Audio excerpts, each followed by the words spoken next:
guilty.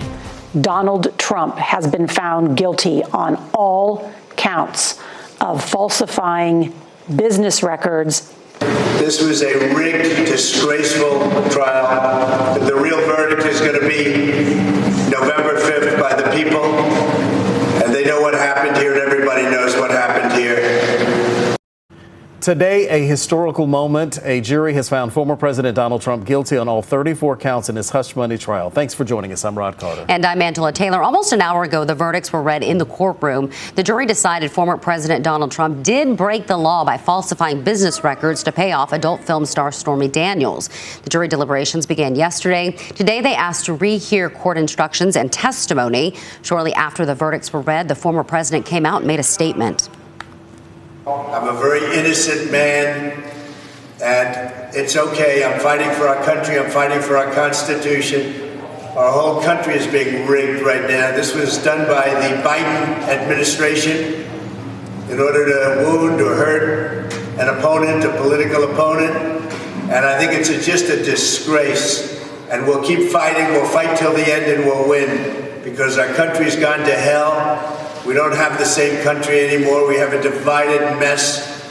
We're a nation in decline, serious decline. Millions and millions of people pouring into our country right now from prisons and from mental institutions, terrorists, and they're taking over our country. We have a country that's in big trouble. He went on to say the decision was rigged and that he will continue to fight. CBS 17's Greg Funderburg begins our team coverage is live in Raleigh tonight with local reaction to this verdict. And Greg, what do people think about this?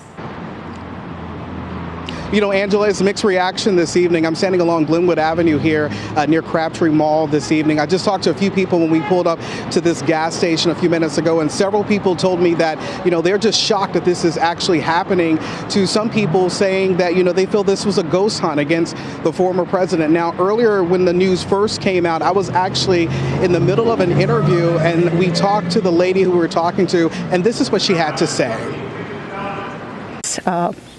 Sad that some of his more critical trials didn't go to trial first. I would like to have seen the results of some of the more critical trials, like the documents trial, for example, or the January 6th.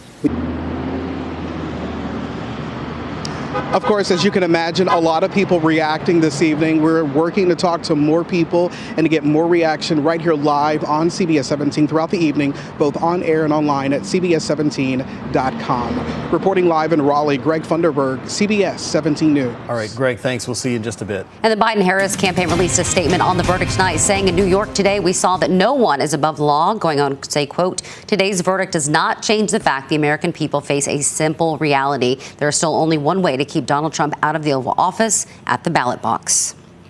North Carolina U.S. Senator Tom Tillis calls the verdict, quote, shocking, saying that he hopes the former president will appeal. He said, quote, from the beginning, it was clear that a radical, politically motivated state prosecutor was using the full weight of his office to go after President Trump. At the same time, he turned a blind eye to violent criminals. So where does everything go from here? That's really the big question.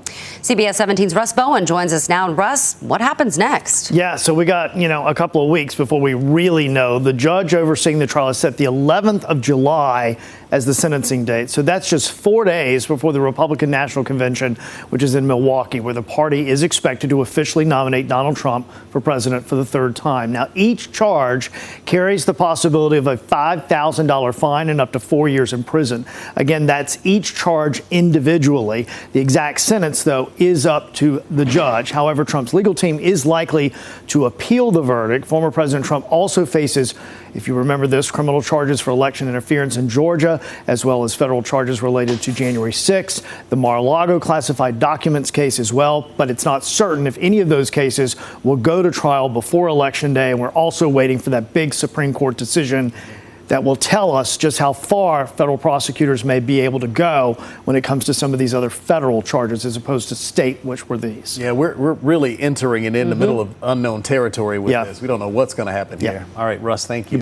So we want to hear from you. Does the Trump verdict influence your vote for president? And so far, 88% say no, only 12% yes. If you'd like to vote in our poll, go to our CBS 17 News app, click the menu in the upper left corner, and select CBS 17 Votes. And, of course, you can stay up to date on this and all of the breaking news by downloading the CBS 17 News app from your app store.